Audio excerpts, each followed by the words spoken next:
This KFAN podcast is sponsored by Builders and Remodelers, exclusive Twin Cities provider of Elements Windows. Get the highest quality windows at unmatchable value. Visit buildersandremodelers.com for more details.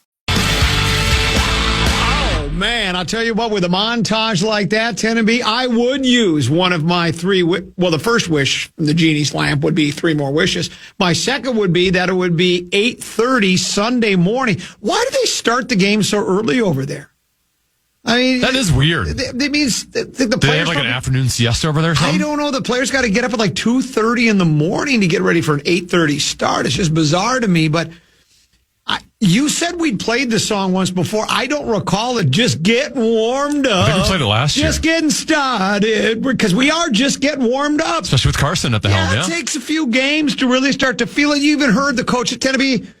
The way you're doing this, how does that guy say about me, the way I break down these games? I missed my calling. You really missed your calling. You should have been like some kind of a music director, composer, producer of some sort, because even the coach was saying we're starting to grow together as a team. This is a field trip, being together. We're getting closer, and it's like we're just getting warmed up. We're just getting started. Let's go. Let's play. Let's play. This is really, really good. How nice is it to be Chris Hockey? He's got a 2-week vacation. Right? I always love that. He's producing the game overseas. Yeah. So he's working 2 days. Working Sunday and Sunday. That's a pretty good gig if you can get it good for Chris Hockey. It's not really work.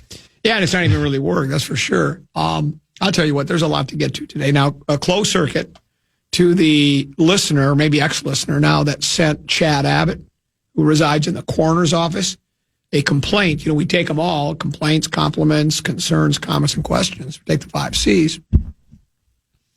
And he said, I turned the station when comment starts to talk about his golf game. He says, there's plenty of sports to talk about. Well, I'm not telling him to turn the station quite yet, because I don't know where the wheel of topic is going to land. It could land on Vikings Steelers. It could land on Lions Browns.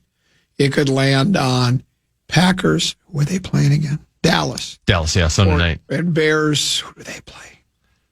They play Vegas, baby. Vegas. Yeah, Vegas. It could be that. It could be about the Lynx. They've got a critical game 3 tonight. The Twins, their season is just about over. So I don't know where it's going to. So just have your hand on the dial or on where you change the stations, the buttons or the dial, whatever it is, and get ready, because I don't know. But let's go ahead and spin the wheel of topic. It can't come up on comment again anyway. What if you change because the program director told you to, because we got a complaint? Commons golf game. Well, wouldn't you know it? What'd you shoot today? 89. Where'd we play? The club at Golden Valley. That's 9 shots worse than Meat Sauce's shot there at one time. Where'd you hit it on? 1? I hit it right up the gut. I mean, Second shot? Perfect layup shot. Right or left?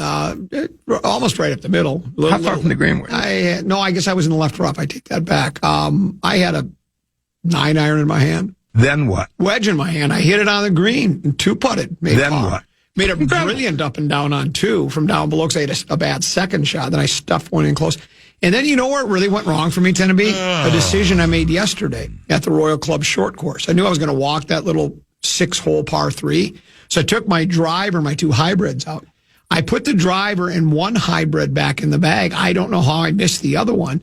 So I'm on the 3rd hole there. I need my 19-degree hybrid. It's into the wind 170. I don't have it. I go to my bag. It's not there. So I have to hit the 17-degree, because I can't hit a 5-iron from there. You know why? Well, Dark will tell you why I can't hit I do know why. Yeah, Dark will tell you why I can't hit a 5-iron at that point. 5-iron might as well be a pitchfork. That's exactly right. So I had to hit the 17-degree hybrid. Of course, what do? I pure it over the green. So, it's kind of do myself. The putting was awful. I had 5 3-putts in like the first 13 holes, and then all of a sudden I started putting brilliantly. But anyway, we had fun. We laughed. We cried. It was best of times. It was worst of times. Living the dream guy. Here he says he was waiting for the wheel of topic. He goes, Commons golf game. Commons golf game. Commons golf game. That's I what. always love that. Here's one. another one. rather hear about your golf game than the U.S. Ryder Cup. That hasn't been going good. Schauffele, and who was he playing with? Cantlay? This morning, yes. Yeah, this morning, because that was huge, right? I mean, they were about to go down 4-0, and then it's over, right? Well, not only that, but they were up 3, I think, and they were blowing it late. And it got tied going into 17. So when they got to 17, if you know what I mean. That hole looks impossible. Yeah. So it's Bethpage Black Tenby. You know, it's a very dangerous course. It's not for the weak of heart. But yeah, that was big there. So anyway, long story short, that's what happened there. There were a couple of, a lot of people love the montage. There were a few people that thought it should have been, they think you should be admonished for not doing some kind of an Irish theme. But you know what? This is a business trip. We're not there for the luck of the Irish and manly, yes, but I like it. That whole thing. We're sorry. That's not what we're about. This is a business trip. We're just getting started. We're just getting warmed up. We don't need no Irish music playing. That's just, if that's what you wanted, sorry, we didn't. Now, there were some people who might like an Irish whiskey, but Irish bumper music, not going to work. Maybe next week for London. Program. It's a little bit easier to do London, British English music than it is. You know what we can do? We can actually, Irish. We can actually play, there's a song by Paul McCartney called London Town. That was the name of the album. It's not really a great song, but, matter of fact, it's actually an awful song, but it says London Town, so it might be kind of fun to do that. We can mix and match some, and then there's London Bridges Falling Down, and I'm sure London's Calling, and then there's London's Calling by the Clash. So we got plenty of a jolly old England theme to deal with. We do have a jam-packed show today, but we really don't. Peek at the Purple comes up next, and we'll kill, literally and figuratively, the 12:30 to 1 o'clock segment. Then Little B, Feminine Touch, joins us 1 to 1:30. And then the duo from Channel 4, Amelia Santinello and Frank Basilero will join us for Program Password from 1:30. And she's got a heart out today, right? Is that what I was told? It sounds like it's going to be like 5 minutes later than it was before. She's got a TV interview that just got moved a little bit. Okay. So she's going to be up by 2:20. Yeah. So we should be good. In the radio and TV business, we call that a hard out. I mean, you have to be out. You can't. It's not like I got a little time to play with. It's not like a Paul Allen project segment where you just go past that hard out. Yeah, you're supposed to have a hard out. Yeah, and you go past it. Well, the best part is it'll usually be that last one for their show. They'll come back and have to play the music right away. Yeah. So we have like an 18-minute break. My favorite was today was Nordo was in. Yeah. And he went late. The last segment was like the music. And he started talking about, now management's going to be all over me. I'm like, you guys do this every day. Yeah. Clearly, if they have been all over you, it hasn't been working. So they'll do a 9-minute break, come back and do 1 minute of programming, then another 9-minute break. Yeah. If we fail, it's their fault. We'll pause. We'll come back. Got plenty to get to. Peek at the Purple is next with controversial Vikings news. You're on the Common Man program on a Friday on the Fan.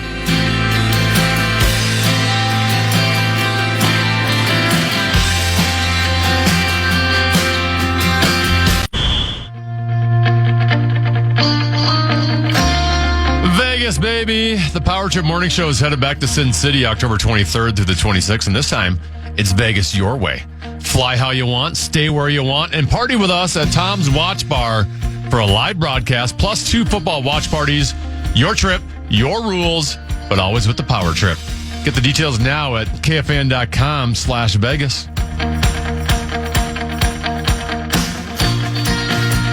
13-14 past Common Man program. I'm Common. He is Tenby. Before we dive into Peek at the Purple, there was 2 text messages that came in, Tenby.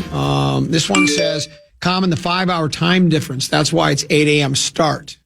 So instead of, the game starts at 8:30, he says it's at 8:30 is 8:30. I don't know what he's talking about, but I guess I'll have to take his word for it. Then, I like this one. I was hoping the wheel would land on, is Tana planning to have more children? Because I asked you that. You said it was a personal question. You didn't want to answer it. So, but had it landed on that, I don't know what a person does, or you probably would have had to answer it. It is wheel of topic. But it somehow landed on Common's golf game again. Peek at the Purple brought to you by Affordable Electric. Affordable Electric, remember, the end of the month is fast approaching. What, middle of next week, isn't it? I think it's middle of next week. Yeah, or early next week. And once that September 30th date comes and goes, no more $7,500 tax rebate on an electric vehicle. If you buy one, you're going to need that 240-volt socket in your garage. I tell you what, they've been doing it for weeks and weeks and weeks over at Affordable Electric. And also, I think I mentioned that if you got one of those 3 seasons porches, like watching football in the fall out in the 3 seasons porch, but it gets a little chilly, guess what? They can hook you up some baseboard heaters, make it really nice and toasty warm for you. Affordable-electric.com. Affordable-electric.com. They are shockingly affordable. Ooh, yeah. Didn't feel so bad this time. Tennessee, I don't know. I mean, we've kind of talked it to death. It's Carson Wentz with his second opportunity. He was fine week 1. He was, if you want to call it game manager, you and I have talked about the game manager thing. You manage the game that's in front of you. I don't think it's a bad thing. And I think I got somebody, maybe it was Lieber or somebody agreed with me that that's really not a negative. That means depending upon how the game is going, if you have to throw a lot, you throw a lot. If you have to run a lot, you run a lot. If you blend it, if you just you're the point guard and get it to the people that can make the plays, that's what you do. The defense was special last week. They were starting to do the things they used to do that made them very, very good. Steelers, I mean, I think they're okay. I don't think they're a bad club. I don't think they're a great club. I would say, and maybe there's a little bit of my purple bias here, but I think top to bottom, the Vikings are better. The wild card is how good can Rodgers be? And if he can stay upright, if the Viking defense can't get after him, then yeah, there might be some problems. But, B-Flow throwing blitzes at you and all the different schemes and such like that. I just like the Vikings in this game. Your thoughts? You agree? I do. Yeah, I mean, I picked them in spread swing, so apparently I'm confident. I will say, because of the time change, they already practiced today and they've already come out with their final injury report. So we do have some Vikings news. Clearly, we already knew J.J. McCarthy wasn't going to play, but Donovan Jackson, who we knew was going to be out, left guard. Andrew Van Ginkel also out. And then something called Ben Urasek. So those, not too bad. You got one guy in each line. Van Ginkel's out again? Andrew Van Ginkel's out and Donovan Jackson's out. Yeah. And Jackson's the one that had the wrist surgery, right? Yeah. But everyone else is full go. Okay. That's full go. So that's not bad. Again, we were injury riddled first couple weeks, and now it seems like we're getting a little bit better. But yeah, coverage starts on Saturday morning or Sunday morning. Yep. Boy, you were quick to grab me there. I just barely, I tried to correct myself, but you were just all over me. Sunday morning at 6:30, and then the kickoff will be, I'll be here for the boom at 8:30. Playing it out a little bit, tend to be, Kitties get the Browns at home. The Browns do have a stellar defense. That's a nice unit. Offensively, they leave a little bit to be desired. Detroit's defense was really good on the road against, I know, what did they put up, 24 points? The Ravens? The Ravens put points up, but they sacked Lamar Jackson 7 or 9 times? 7 times, I think it was. 7 or 9, whatever. It's not a hard one. It's not an easy one to take down. Yeah, either. Exactly. So, and Flacco's got less mobility than I do. So, at the litter box again, just playing out again on any given Sunday, right? We know, but I would say Lions win. I'm with you. I'm picking the Vikings. Bears against the Radiators. Is that at Radiators? That's at Vegas. I think they're 1-point favorites. What do you think there? Maybe I got. I don't know what to think of Vegas yet. They made so many changes, so it's kind of hard to project them going into the season, right? They got a new coach, Geno Smith, they acquire in a trade. And I think Geno Smith's been all right. They have what many thought would be a generational running back in Ashton Genty, and he hasn't really got going yet as a rookie. Brock Bowers is considered one of the best tight ends in football in just a sophomore season, but he's been a little beat up. So it's kind of hard to really get a full read on Vegas. And then Green Bay, and we talked about that, maybe not extensively, but we talked about it yesterday. Green Bay, and that again, that's at Dallas, right? Sunday night in Dallas. Sunday night football. Sunday night football. Been waiting all day for Sunday night. Duh, Bears.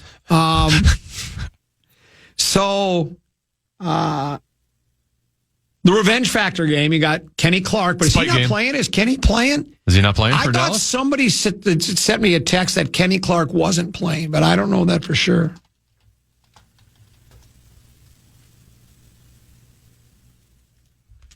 Well, I just Googled Kenny Clark injury, and it just says Cowboys Kenny Clark eager to take down Packers, hit Jordan Love. Then somebody gave me some bad information. So Kenny Clark's got the revenge tour, but then so does Micah Parsons. So, I mean, again, Dallas is their quarterback is a mystery.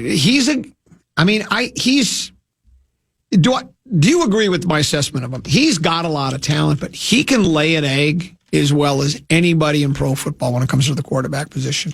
He can either be brilliant or brutal, it seems to me. Or am I missing something, and maybe it's more it's a collective of the team not performing. It just seems sometimes I don't trust him for some reason. I guess if you're looking at him compared to top 5 quarterbacks, yes, I would not put him anywhere near that. But I still think he's a top half of the league quarterback, and with top half of the league's quarterbacks that aren't elite of the elite, you do need to have help around you. Yep.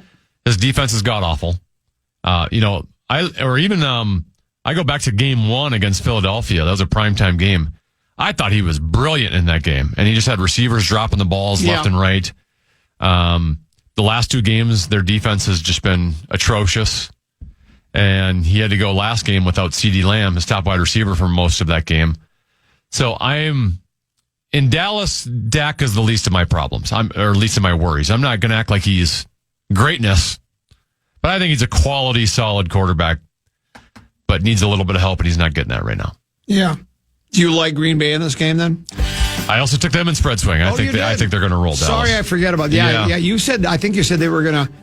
I said, didn't you actually say not only would they not score, not only would they not cross the 50-yard line, but they wouldn't even pick up a first down. They're going to get blown out. Yeah, blown out. So if, let's say that it goes as we think it's going to go, 3-1, 3-1, and 3-1. That's what it might be going into week number 4. And maybe 2-2. And maybe 2-2. We'll pause. We'll return. That's Peek at the Purple, brought to you by Affordable Electric. For all of your electrical needs, affordable-electric.com. They're shockingly affordable. A little distat-lat, and then Lil B, 1 o'clock, here on the Common Man program on the Fan.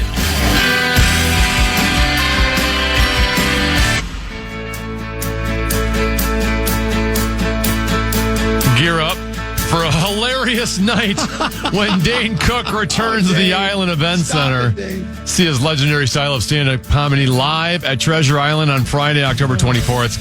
Get all the details now at ticasino.com. My favorite bit of Dane's when he says, I just flew in from New York and my arms aren't tired a bit. Then another one of his classic lines is, Raquel Welch, you should be in 3D. 3D, that's my apartment number. Oh, good old Dane. He's a wacky kind of a guy. A couple 13-14 pass. 10 to be. I don't want to put you on the spot. Can you scramble for a Ryder Cup leaderboard? I know after the morning session, Europe was up 3-1, and it was, as you mentioned, they were down 3-0, and it was looking bad. Schauffele and Cantlay were throwing up all over their shoes. They had like a 3-stroke lead. It was tied at 17, and then Schauffele came through big. And that's a huge, 10 to be 4-0 with 3-1. I mean, how big of a difference is just 2 points to 4? So that was huge. And now they've started the afternoon day 1 4-ball matches. And what do you see with the 4-ball right now? Well, I'm not going to go off the website because that seems to be way behind what I'm seeing on television. So I'm just going to go off the television. As you mentioned, after the morning, it was 3-1 Europe. Rahm and Straka against Scheffler and Spahn in the first 4-ball matchup. They're through 4 holes there. Rahm and Straka for Europe up 1.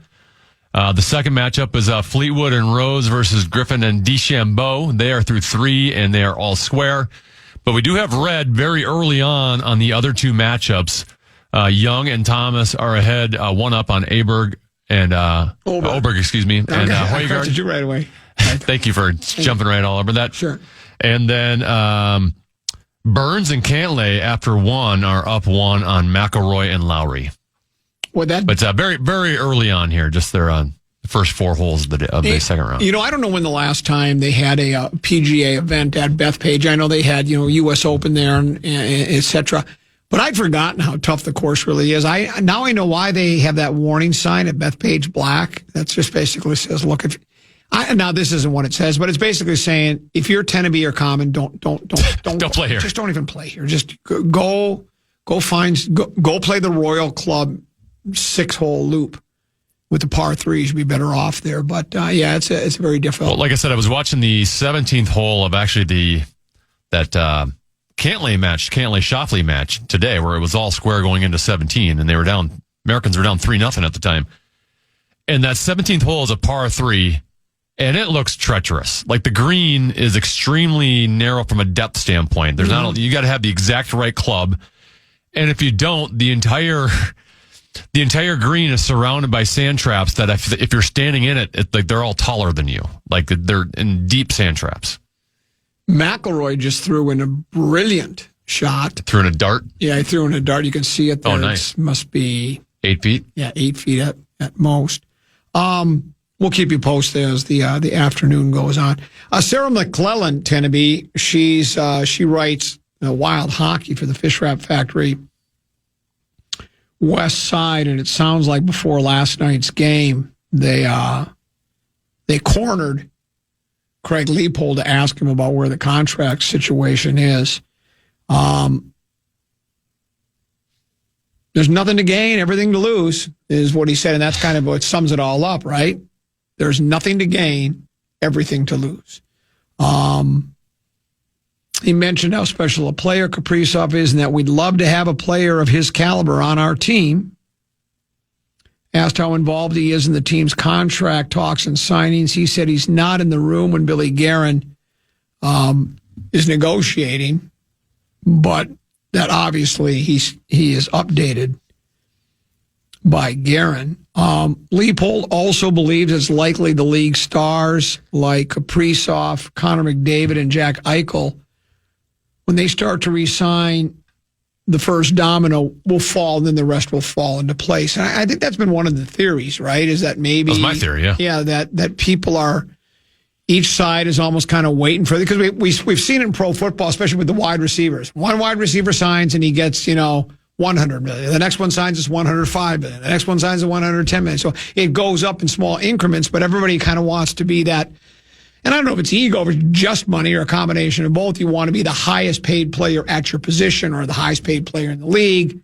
And, where that goes from here. Leipold is hopeful that, quote, things will open up at the trade deadline and the Wild can cash in on the cap space they held on. Yep. Onto during the summer, because we talked about that. This was the year we were expecting a bonanza in free agency, but as you mentioned, a lot of the free agents to be re-signed with the clubs they were with. So there just wasn't this large clearinghouse of free agents that were waiting to sign some people. Leipold said a lot of things changed in the NHL. Cap went up, people had more money, so there weren't players out there that we were interested in. And then he goes on to say, we want to be more than just a playoff team, and so we have to take advantage of everything that we can and every player that could be out there. So, and then talked about renovation of the stadium and such like that. So really no news. And are you hearing anything? Is Russo, anybody got anything on the Capri? Or is I'm not hearing anything, but I think I wouldn't say Leipold's comments were no news. I think that because while he didn't have anything to say, that's different than how he's been treating this for the last year, true. right? And I mentioned that last time Guerin spoke, and I'm not talking about on the Power Trip Morning Show today where he appeared.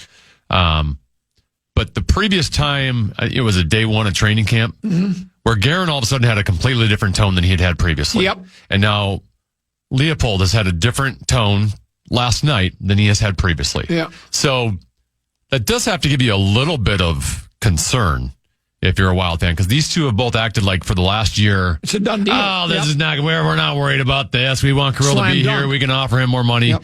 And now they've both recognized, well, we can't go with that approach anymore. So something, and it might just be a negotiating ploy by Kirill's side, but something's at least a little bit concerning on their side where they're afraid to speak about it now. But I do agree with what you said earlier that I still ultimately believe this is we're waiting for dominoes to fall, because this is happening with more than just one player. Now, there's also been people throwing out, maybe there's been tampering with Kaprizov. That there's someone else in the league that did something illegal.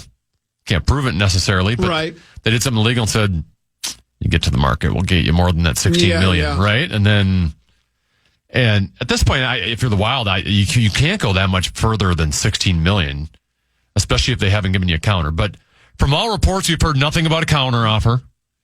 We've heard nothing about.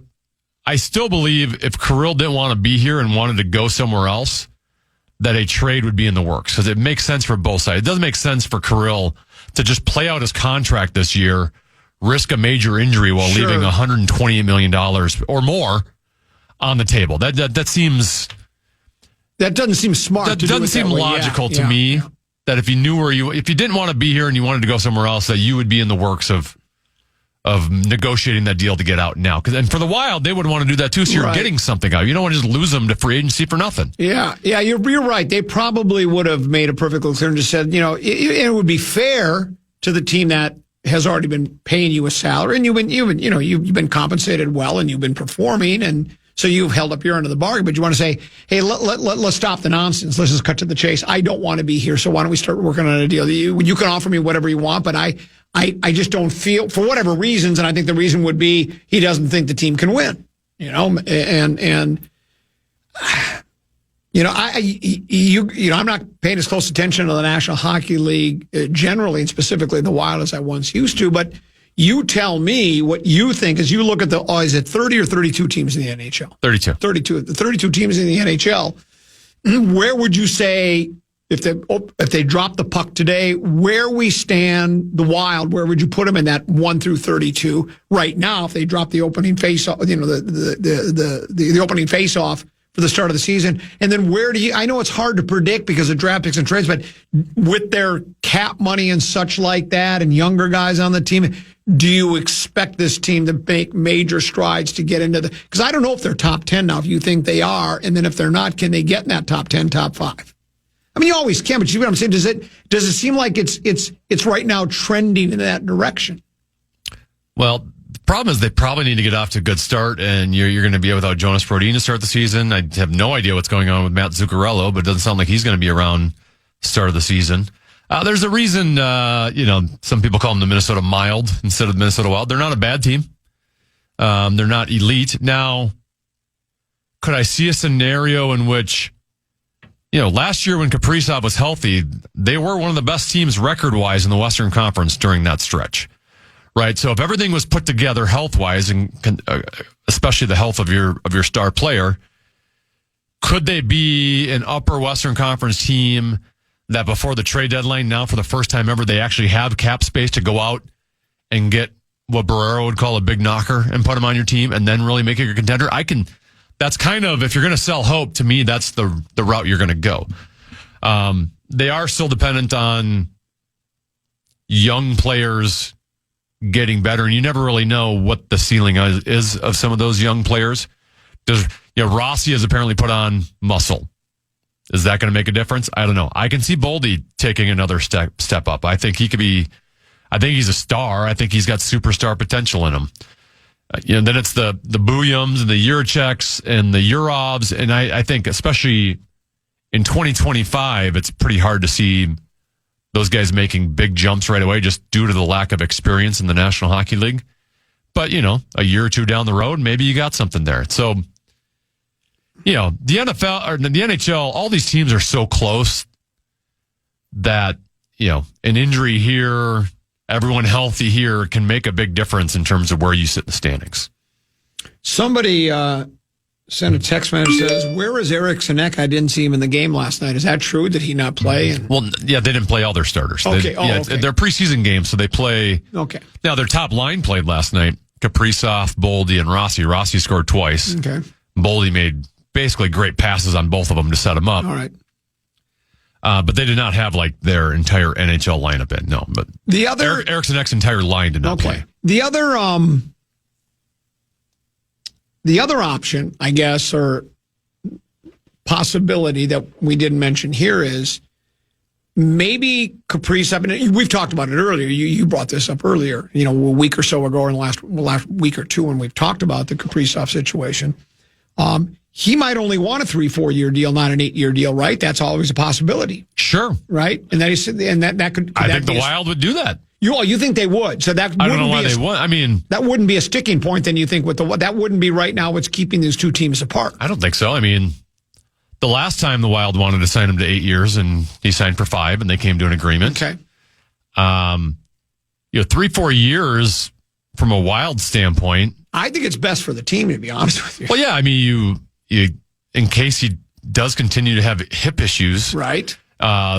The current contract he'd be under, if he was under for 8 years, by the time it gets done, he's 35, 36 years old. So logically speaking, you're not probably going to get the same production from Kaprizov at 34, 35 years old that you're going to get out of him at 28, 29, 30 years old. So I don't think the Wild would have a problem with it. You go 3-4 years, and if you show him that you could win with them, then maybe he'd sign another contract after that and maybe want to stay. How excited are you about your St. Thomas club? They start Pioneer League play today or this weekend.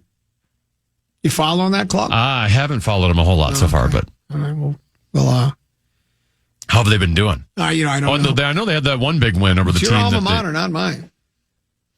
Yeah, I got too much going on. It's hard to pay attention to everything. Yeah. Lynx tonight. It's a big one. Yeah, I'm going to go with this old cliche.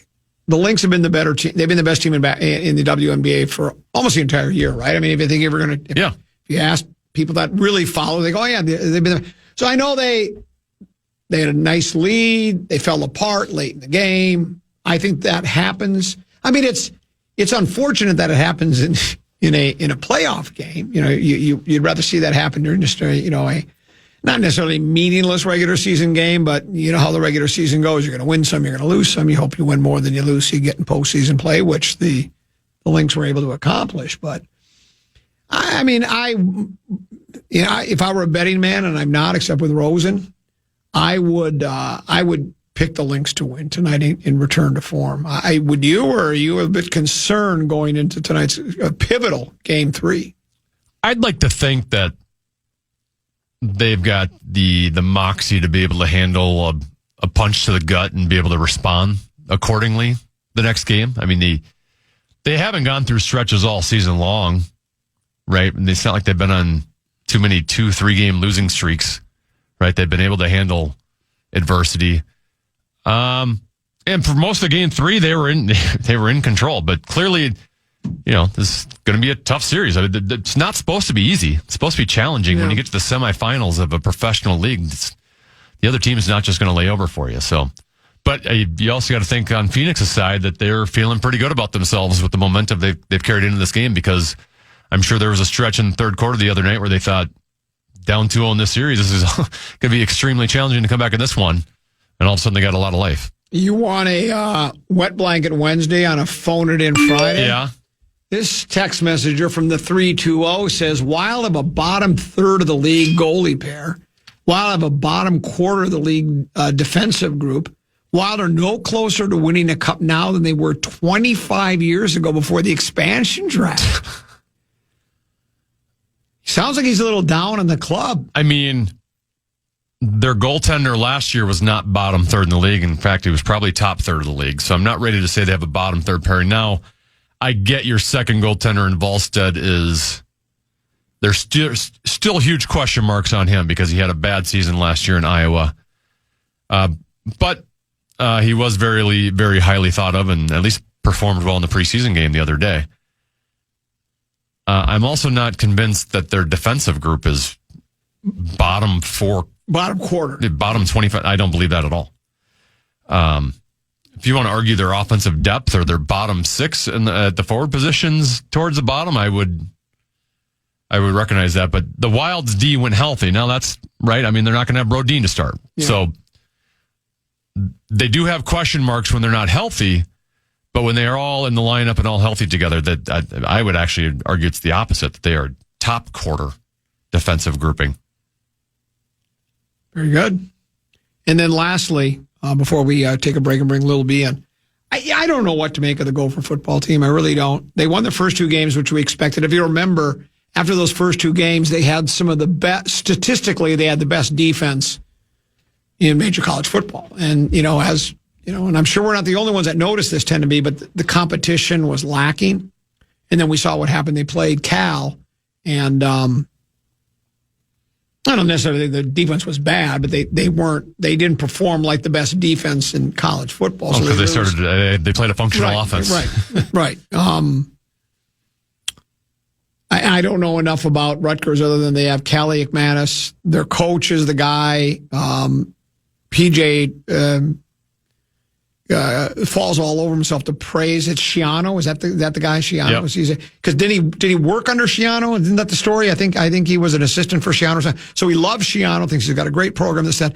And then Callie McManus was the guy that I'm sure, he came to the Gophers, and then it was after the 2 seasons ago, before last season, is when Fleck told all the quarterback room, no one's guaranteed a starting job. Or Callie McManus, I'm assuming, thought he was going to be the starting quarterback. They said no. He was the year before, yeah. And they said no. It's going to be a wide open competition. So that was when he said I'm out, and he asked for a transfer, right? And then he ended up with Rutgers. Hit the portal. Yeah, and they won last year. So I'm sure Callie McManus is looking for or as Rosen calls him, the Greek kid. At least I give Rosen credit for that. He knew we couldn't pronounce the name correctly. So instead of, calling him Doncic instead of Doncic, right? And then instead of calling him DiVincenzo instead of DiVincenzo, instead of just butchering Callie McManus, he just went ahead and said the Greek kid, which probably makes more sense. I always love that. I think the Greek kid will probably have another good game unless the Gophers can do something about it. We'll see how good that defense is. But I'm still not sure. And look, I'd love for the Gophers to, Saturday afternoon in November, I got nothing else to do. I'm not playing golf anymore. Much to the relief of some of our listeners who don't like Wheel of Topic. So I'd love the local 11 to be competitive anyways. But I don't know. We'll find out a little bit more after this week. Let's take a break. Feminine touch of the program, the Smoke Show from Glencoe. Lil B will be with us, and then 1:30 program password. Excited and delighted to welcome the Channel 4 duo, the husband and wife team of Amelia Santinello and Frank Vassalero. They'll join us at 1:30 for program password right here on the Fan.